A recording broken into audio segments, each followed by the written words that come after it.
ወደ ፖስታ ቤት ማለት ነው። እስቲ እናየዋለን ነው የሚፈጠረው ነገር እና ካርዷ መታለች ማለት ነው። ጉዟችንን አሁን ጀምረናል።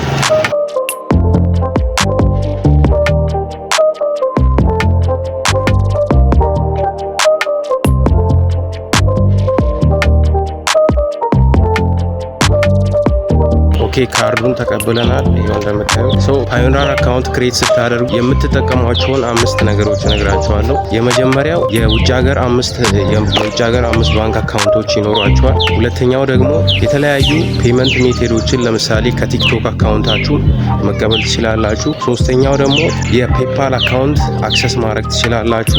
አምስተኛውና የመጨረሻው ደግሞ የተለያዩ የኢትዮጵያ ባንክ አካውንቶቻችሁን ኮኔክት ማድረግ ትችላላችሁ ከፓዮኒር አካውንታችሁ ጋር ማለት ነው። አሁን ወደ ቤት የተጓዝን ነው። አንቦክስ እናደርገዋለን። እዛ እንገናኝ።